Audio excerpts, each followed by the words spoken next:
நாடாளுமன்ற தேர்தலோட இரண்டாம் கட்ட வாக்குப்பதிவு நடந்து முடிஞ்சிருக்கிற நிலையில அரசியல் களமும் பிரச்சார களமும் கொதிப்பா மாறிட்டு வருது. குறிப்பா பாஜக தான் ஜெயிக்கிறதுக்காக பல்வேறு குளறுபடிகளையும் குறுக்கு வழிகளையும் கையாண்டுட்டு வருது அப்படின்ற குற்றச்சாட்டு எழுந்திருக்கு. அதுக்கு உதாரணமா சமீபத்துல சூரத் மக்களவை தொகுதியில எதிர்த்து போட்டியிடறதுக்கு யாருமே இல்லாத நிலையில பிஜேபியோட எம்பி வேட்பாளர் எம்பியா தேர்ந்தெடுக்கப்பட்டு அவருக்கு சர்டிபிகேட்டும் கொடுத்திருக்காங்க. இந்த விஷயம் மிகப்பெரிய பேசு பொருளா மாறிச்சு. ஒரு மிகப்பெரிய சதித்திட்டம் மாதிரி காங்கிரஸ் வேட்பாளரோட மனு நிராகரிக்கப்படுது. அவருக்கு மாற்றா நாமினேஷன் செய்யப்பட்ட நபருடைய வேட்புமனு நிராகரிக்கப்படுது. என்ன காரணம் அப்படின்னு கேட்டா அதுல முன்மொழிஞ்சு கையெழுத்து போட்டவங்களோட கையெழுத்து எல்லாம் போலி அப்படின்னு சொல்றாங்க. அதை பத்தி விசாரிச்ச போது நாங்க அதுல கையெழுத்தே போடல அப்படின்னு அந்த 5 பேர்த்துல 3 பேர் சொல்றாங்க.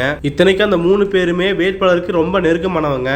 அப்படி இருக்கும்போது நாங்க அதுல கையெழுத்தே போடல அப்படின்னு சொன்னவங்க இப்போ காணாமலும் போயிருக்காங்க. அவங்கள பிஜேபி மிரட்டி கடத்தி வச்சிருக்காங்க அப்படிங்கிற குற்றச்சாட்டு எழுந்திருக்கு. இது ஒரு பக்கம் போயிட்டு இருக்குன்னா இன்னொரு பக்கம் 8 சுயேட்சை வேட்பாளர்கள் தங்களுடைய வேட்புமனுவை வாபஸ் பெற்றிருக்காங்க. கடைசி வரைக்கும் நம்பிக்கையா இருந்த பகுஜன் சமாஜ் கட்சியோட வேட்பாளருமே வாபஸ் வாங்கியிருக்காருன்னா பாத்துக்கோங்களேன். அந்த அளவுக்கு மிகப்பெரிய திட்டம் மாதிரியான பல சம்பவங்கள் நடந்து கட்ட கடைசியில பிஜேபியோட எம்பி வேட்பாளர் எம்பியா தேர்ந்தெடுக்கப்படுறாரு. இந்த விஷயத்தோட கொதிப்பை இன்னும் அடங்காத நிலையில இப்ப அதே மாதிரியான ஒரு ஸ்கிரிப்ட் இந்தூர்ல நடந்திருக்கு. மத்திய பிரதேச மாநில இந்தூர் மக்களவை தொகுதியில காங்கிரஸ் வேட்பாளர் அக்ஷய் காண்டி பாம் அப்படிங்கிறவரு வேட்புமனுவை வாபஸ் வாங்குறதுக்கு கடைசி நாளான அன்னைக்கு வேட்புமனுவை வாபஸ் பெற்றிருக்காரு. சரி, ஏதாவது ஒரு காரணம் இருக்கும், இல்ல பிஜேபி கூட மிரட்டி இருக்கலாம் அப்படிங்கிற ஒரு பார்வை முன் வச்சிருக்கிற நிலையில அவரு வாபஸ் பெற்ற கையோட பாஜகவில் போய் சேர்ந்திருக்கிறாரு.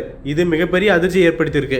இந்த இந்தூர் தொகுதியில மே 13ஆம் தேதி வாக்குப்பதிவு நடக்க இருக்கு. நாம ஏன் இந்த சேம் ஸ்கிரிப்ட்னு சொல்றோம்னா சூரத்ல நடந்த மாதிரியே இவர் வாபஸ் பெற்றுக்கிட்டாரு. இவருக்கு மாற்றா நிறுத்தப்பட்ட 2 வேட்பாளர்களோட வேட்புமனுமே நிராகரிக்கப்பட்டிருக்கு. ஆக மொத்தம் பார்க்கும்போது காங்கிரஸ் கட்சி இந்தூர்ல போட்டியே போட முடியாத நிலைமை ஏற்பட்டிருக்கு. இதெல்லாம் எவ்வளவு பெரிய அநியாயம் தெரியுமா அப்படின்னு தான் நிறைய பேர் கேள்வி கேட்டுட்டு வராங்க. ஜனநாயகம் கொஞ்சம் கொஞ்சமா சீரழிக்கப்பட்டு வருது. அதைத்தான் சூரத்ல நடந்த சம்பவமும் இப்போ இந்தூர்ல நடந்த சம்பவமும் நமக்கு உணர்த்துது. மக்களுடைய உரிமையான ஓட்டு போடுற உரிமையை மறுத்து மக்களை ஓட்டே போட விடாம பிஜேபி எம்பிக்கள் மட்டும் ஜெயிக்கிறதுக்கான வேலையை பார்த்துட்டு இருக்காங்க அப்படின்னு சொல்லிட்டு இருக்காங்க. பிஜேபி அபிஷியலா நடக்கிற தேர்தல் முறையின் மூலமா நம்மளால ஜெயிக்க முடியாது அப்படின்னு தெரிஞ்சுக்கிட்டு இப்படி பல குறுக்கு வழிகளை கையாளுறாங்க. மேலும் முதல் கட்ட தேர்தலையும் 2வது கட்ட தேர்தலையும் நமக்கு ஆதரவுலன்னு தெரிஞ்சுக்கிட்டு மோடி திரும்ப திரும்ப இஸ்லாமிய வெறுப்பை பேசிட்டு இருக்காரு. காங்கிரஸ் கட்சியின் சார்பில் சொல்லப்படாத பல செய்திகளையும் அவங்க சொன்ன மாதிரியே மோடி போய் பேசிட்டு இருக்காரு.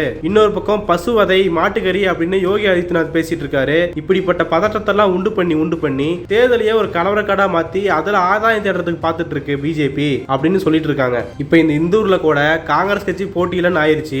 அடுத்து சுயேட்சை வேட்பாளர் எல்லாத்தையுமே மிரட்டுவாங்க. அப்படி இருக்கும்போது என்ன நடக்கும்? கடைசியா இந்தூர்ல பாஜக தான் வெற்றி பெறும் அப்படின்னு சொல்லிட்டு இருக்காங்க. இப்போ அந்த சூரத் எம்பியோட வரிசையில இப்போ இந்தூர் எம்பி இணைய போறாரு அப்படின்னு சொல்லிட்டு இருக்காங்க. உலகத்துல எந்த ஒரு ஜனநாயக நாட்டிலையும் இப்படிப்பட்ட ஒரு கொடுமை நடக்காது. தேர்தல் நடக்கிறதுக்கு முன்னாடியே ஒரு எம்பி தேர்ந்தெடுக்கப்பட்டிருக்காரு. மக்கள் தங்களுடைய கையில மை வைக்க முடியாத நிலைமை ஏற்பட்டிருக்கு. ஓட்டு போட முடியாத நிலைமை ஏற்பட்டிருக்கு. தனக்கு பிடிச்ச வேட்பாளர் தேர்ந்தெடுக்கிறதுக்கும் ஒரு மாற்றத்தை விரும்பி இருக்கிற மக்களுக்கு வாக்குரிமையா மறுக்கிற விதமா இந்த சம்பவங்கள்லாம் அமைஞ்சிருக்கு. இது ஜனநாயகத்துக்கு கேடாதது அப்படின்னு சொல்லிட்டு இருக்காங்க. தேர்தலை நேர்மையா சந்திக்காத பாஜக இப்படிதான் ஜெயிக்கணுமா? இதுல இருந்தே பிஜேபி எவ்வளவு பதவி வெறியில் இருக்குன்னு தெரிஞ்சுக்க முடியுது அப்படின்னு சொல்லிட்டு இருக்காங்க. பாஜக ஒருவேளை 3வது முறை ஆட்சிக்கு வந்தா தேர்தலே நடக்காது அப்படிங்கிறது தான் பல பேருடைய வாதமாவே இருக்கு.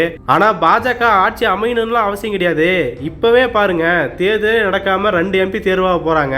இதை விட நமக்கு என்ன வேணும்? பிஜேபி வந்துட்டா கண்டிப்பா தேர்தலே நடக்காது. அண்ணா போஸ்டா ஜெயிப்பாங்க. மக்களோட ஓட்டு உரிமை மறுக்கப்படும். கட்சியோட தலைவரையும் செயலாளரையும் தேர்ந்தெடுக்கிற மாதிரி அவங்களாவே எம்பியை தேர்ந்தெடுத்துட்டு போயிருவாங்க. இதெல்லாம் நடக்கிறதுக்கு மிகப்பெரிய வாய்ப்பு இருக்கு. அதை தான் பிஜேபியோட செயல்பாடுகள் உணர்த்திட்டு இருக்குன்னு சொல்லிட்டு இருக்காங்க. என்னங்க மோடி சார், ஜெயிக்க மாட்டோம்னு தெரிஞ்சு இப்ப ஆள் பிடிக்கிற வேலையை இறங்கி இருக்கிறீங்களா?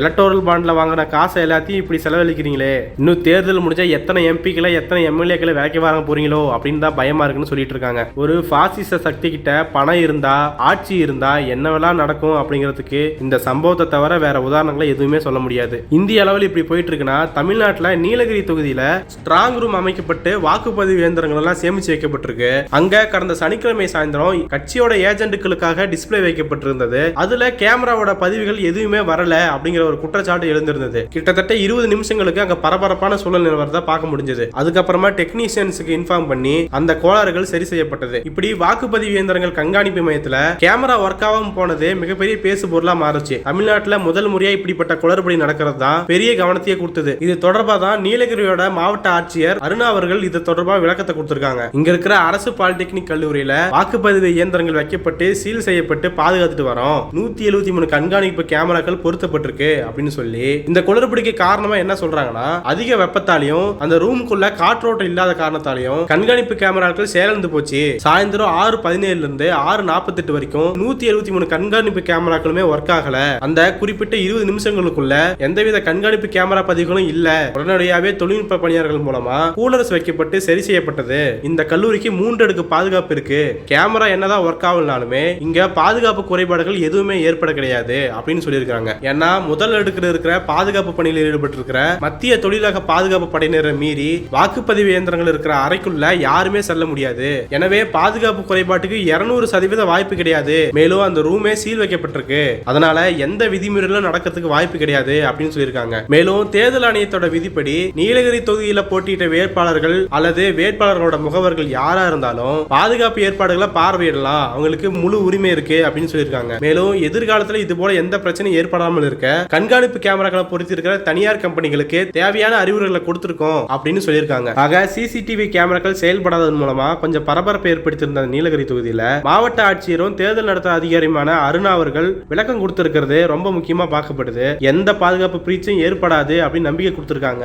இது கொஞ்சம் ஏற்புடையதா தான் இருக்குது அப்படின்னு சொல்லிட்டு இருக்காங்க. நீலகிரியில் எப்படின்னா அதுக்கு பக்கத்து தொகுதியான ஈரோட்லயும் இன்னொரு பரபரப்பான சம்பவம் ஏற்பட்டிருக்கு. அங்க இயந்திரங்கள் வைக்கப்பட்டிருக்கிற அறையில நேத்து நைட்டு 11 மணில இருந்து அதிகாலை 3 மணி வரைக்கும் அங்க இருந்த சிசிடிவி கேமராக்கள்ல ஒரு கேமராவில் மட்டும் எந்த காட்சியுமே பதிவாகல அப்படிங்கிற குற்றச்சாட்டு எழுந்திருக்கு. இதை தொடர்ந்து தொழில்நுட்ப வல்லுநர்கள் உடனடியாக சம்பவ இடத்துக்கு வரவழைக்கப்பட்டு அந்த குளறுபடி சரி செய்யப்பட்டிருக்கு அப்படின்னு சொல்லியிருக்காங்க. ஆக நீலகிரி தொகுதியிலும் சரி ஈரோட்லயும் சரி இப்படி தொடர்ச்சியா கேமராக்கள் செயலிழக்கிறது ஒரு பதற்றத்தை ஏற்படுத்தக்கூடிய விதமா இருக்கு. சிசிடிவிகள் சரியா செயல்படுதா, டெக்னிக்கல் கோளாறுகள் ஏற்படாம மின்சார கோளாறுகள் ஏற்படாம எப்படி பாத்துக்கிறது அப்படிங்கிற விஷயத்தை எல்லாமே தேர்தல் ஆணையமும் தேர்தல் நடத்த அதிகாரிகளும் கொஞ்சம் கூடுதல் கவனம் செலுத்த வேண்டியிருக்கு. வெயில் காலத்துல கேமராக்களை செயலிழக்கிறது அப்படிங்கறது ஏத்துக்கூடிய விஷயம் தான். ஆனாலும் இது ரிப்பீட் ஆகாம பாத்துக்கிறது அவங்களுடைய பொறுப்பு அப்படின்னு சொல்லிட்டு இருக்காங்க. இப்படி தொழில்நுட்ப கோளாறுகள் மட்டும் தான் ஏற்பட்டிருக்க தவிர அங்க எந்தவித பாதுகாப்பு குறைபாடுகளும் ஏற்படல அப்படிங்கறதா வரக்கூடிய செய்திகளா இருக்கு. ஏப்ரல் 19ஆம் தேதி முடிஞ்சு ஜூன் 4 வரைக்கும் அந்த இயந்திரங்களை பாதுகாக்கிறதுன்றது தேர்தல் ஆணையத்துக்கு மிகப்பெரிய சவாலான விஷயமா தான் இருக்கு. இந்த மாதிரி சின்ன சின்ன கோளாறுகள் ஏற்பட்டாலும் அது தொகுதி மக்கள் மத்தியிலும் கட்சிகள் மத்தியிலும் ஒரு பரபரப்பு ஏற்படுத்தக்கூடிய விஷயமா தான் இருக்குது. ஆக இது எல்லாம் முறையா கருத்தில் கொண்டு தேர்தல் ஆணையம் இந்த இடைப்பட்ட காலங்களை குறைக்கணும் அப்படின்னு சொல்லிட்டு இருக்காங்க. போக போக என்ன நடக்குது அப்படிங்கறதெல்லாம் பொறுத்து இருந்து பார்க்கலாம்.